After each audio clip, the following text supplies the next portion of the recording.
Hey, my name is Nathaniel Fossen. I'm an archaeologist, and this channel is dedicated to the archaeology of North America's eastern woodlands.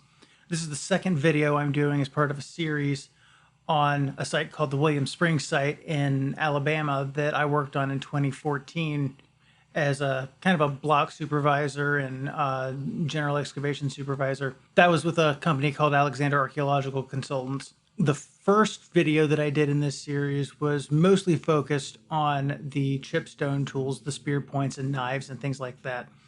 This video is going to be about the ceramics. So if you want to have that background of knowing the general chronology that we established based on those point typologies, it'd probably be best to go back and take a look at that first video. But if you just want to hear about different kinds of styles of burnt dirt, then you can stick around and watch this one.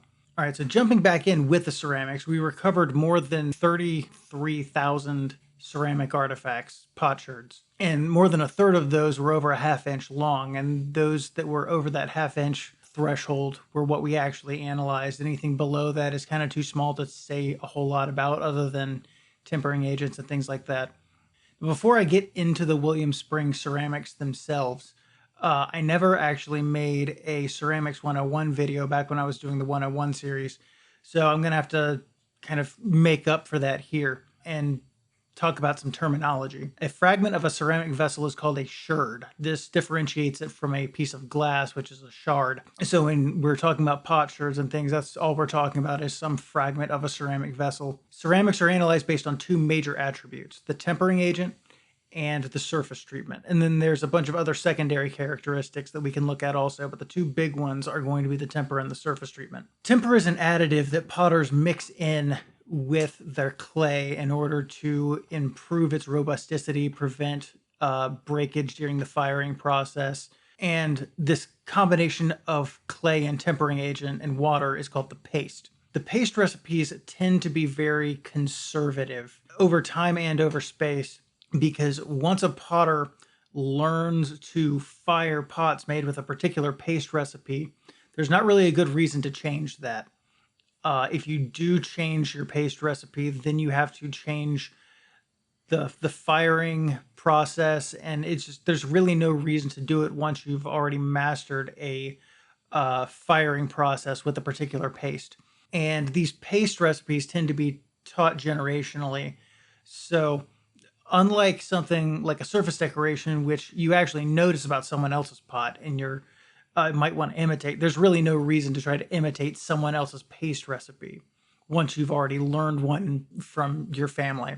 Once a paste has been mixed, a pot can be built several different ways. The coil method is fairly common in North America.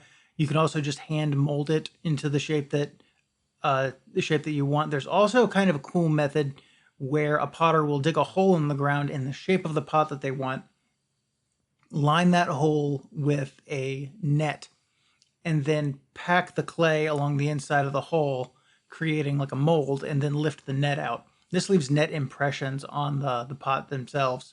After the pot is formed, the potter might choose to add some kind of a surface decoration, like incised lines or some kind of a stamped pattern. And then they might air dry it or pre-fire it at a very low temperature so that the water evaporates out without boiling and causing bubbles or fractures or fragmentation to happen. Finally, pots are going to be fired either in open fires or in a contained furnace called a kill. You'll hear a lot of people pronounce the N in kill. It's spelled K-I-L-N. But for the last 500 years, this N has been silent. You'll hear, like I said, you'll hear a lot of people pronounce it kiln, but that's mostly because they've only ever learned the word from reading it. My dad's a ceramic engineer. His best friend is a potter. I know several other people who are involved in the potting industry, and traditionally this word is pronounced kill. Much like the chipstone tools that I covered in the last video, there's a seriation, a typological series that we see in the Tennessee River Valley that starts in the late Archaic period. We first see ceramic along the Gulf and Atlantic coast, and it's thought to have made its move to the Tennessee Valley by about 4,000 years ago. So around the time people were making the Pickwick cluster spear points. These first ceramics were tempered with plant fiber, like Spanish moss. In northern Alabama, this is called the Wheeler series. We recovered only 8 specimens of this earliest ceramic tradition at William Spring. 2 are what is called dentate stamped, which is where the surface is decorated by pressing a short-toothed comb stamp into the clay. Others were decorated with punctation, using a small stick, or possibly something like a turkey feather. After about 2,700 years ago, there was a transition from fiber temper to sand temper in the area, known as the Alexander Chaffunct series. This includes O'Neill and the more coarse Alexander plainware, which are both sand-tempered types, not decorated on the body of the vessel. There might be some notching or punctation on the rims, though.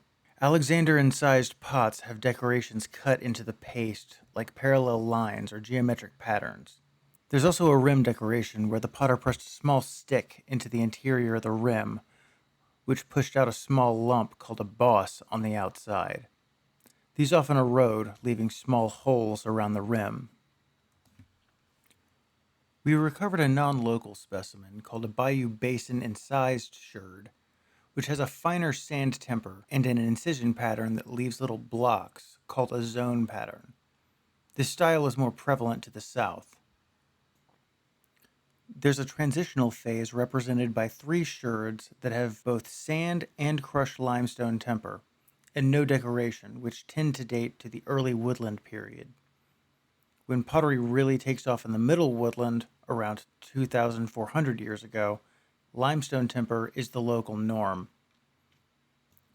This contrasts with styles further west, where old pottery was recycled by crushing it up and using it as temper. This is called grog temper, and only 8 specimens were recovered from William Spring. The proliferation of limestone temper was accompanied by another surface treatment called cord marking. The Flint River cord-marked pottery type is made by wrapping twine or other vegetable cordage around a stick or paddle and pressing that into the surface of the clay. Most of the pottery at William Spring is undecorated, but Flint River cord-marked is the second most common decoration method observed. 2 dates were obtained from 2 separate features containing Flint River cord-marked, and both came back between 1,280 years and 1,175 years calibrated before present, which means that this type persisted longer than the usually reported range between about 2,000 and 1,400 years ago. Now, I said that was the second most common type of decorated pottery. The most common type at this site is the Flint River brushed type, which is more associated with the late woodland period, but it starts to show up in the Middle Woodland. The primary variant is decorated by brushing a bundle of small twigs across the surface of a pot in vertical strokes. The Widow's Creek variant is made with more aggressive scraping rather than fine brushing, and most of the William Spring specimens were of the Widow's Creek variety. 8 of these have been dated to between 1,520 years and 1,175 years calibrated before present, which extends their earliest range a couple of generations before the regularly published dates of 1450 and 1250 calibrated BP. Bluff Creek Simple Stamped is decorated using a wooden stamp with parallel lines carved into it. The rims usually flare out, and the vessel interior is smoothed over. At William Spring, 11 of these were dated from 2 features, feature 223 and 284, with results between 1400 and 1300 calibrated years before present. Pickwick complicated stamped ceramics are also traditionally dated to the Middle Woodland period, and are sort of a local limestone tempered version of the Swift Creek phenomenon, where pots are stamped with curving, swirling, complex geometric patterns. We also have a type of incised pottery that has been recognized at other sites as a variation of the Sauty incised, but was never given a formal name. Sauty incised pots have had curving lines carved into the wet clay before firing, using either a stone flake or a fingernail, leaving a very fine incision with patterns similar to the stamped specimens, like Swift Creek or Pickwick stamped. But the specimens at William Spring were done with a much thicker stylus, made of wood, cane, or possibly bone. I've checked over the field report and haven't found that we got direct dates on this William Spring incised pottery type, but combining the general dates from 3 sites, including William Spring, where this has been recognized, the provisional date range is in the ballpark of 1500 to 1200 years old. By far, the most common ceramic type at William Spring was the Mulberry Creek plainware, which is an undecorated limestone tempered type. These were everywhere. I got tired of seeing them after a couple of weeks. There were almost 9,000 specimens of just this type recovered. It was 75% of the total analyzed assemblage. Only 1 sherd from the assemblage was tempered with crushed mollusk shell. This is a hallmark of the Mississippian cultural package.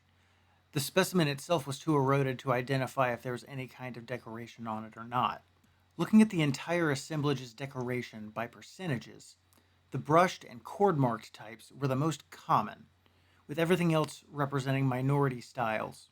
Setting these types up on a timeline, we can see in black the date ranges that have been published already, before this report, while everything in red represents dates produced from our work at William Spring, just like the timeline I showed for the stone tools in the last video. Some of these are for actual artifacts, like the proposed range for the William Spring incised from 1400 to about 1175 years ago.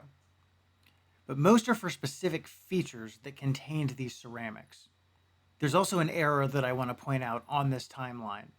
This range here is labeled 626, which was a historic feature. That's a typographical error. These dates are from feature 636, which was an abnormally deep basin full of ash. Trying to estimate the actual vessel forms from small sherds is an absolute nightmare, but I can walk through a couple of methods that Orion and Rebecca used to tackle it. One of our most basic tools is a vessel rim diameter chart. Basically, you just take your rim sherds and find the circle on the chart that lines up best with the curve of the rim. This assumes that the vessel rims were essentially perfect circles, but if your rim sherds are long enough, it all kind of averages out, especially when you're dealing with large data sets. We used rims that were at least 4 centimeters long for this, which gave us a sample of just 48 specimens. Most were in this range from about 10 centimeters up to about 17 centimeters. So we're looking at cups, jars, small bowls, things like that. Nothing particularly cauldron-like. In the cases where we did get nearly complete vessels, or vessel fragments that could be reassembled, they tended to have a conical shape, with a rounded base, which is typical of cooking pots. It's a shape that creates a lot of surface area for heat transfer. The next most common was a similar jar with an incurvate rim, which prevents splashing. It's generally thought that these are water containers.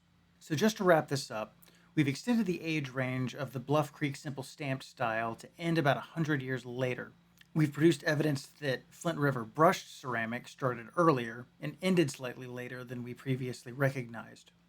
We've established William Spring incised pottery as a formally recognized type, or at least variant, of Sawtee incised. Getting more big picture, all of these ceramic types and feature dates are overlapping with the Swan Lake and Spike cluster projectiles I talked about last time. There's also some slight indication of trade with people who practiced the Baytown grog-tempered ceramic tradition from the Yazoo River area to the west, as well as locally manufactured imitations or counterfeits of the Swift Creek ceramic tradition from coastal Georgia and Florida.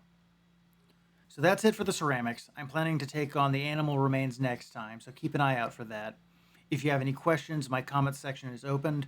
And as always, thank you for watching.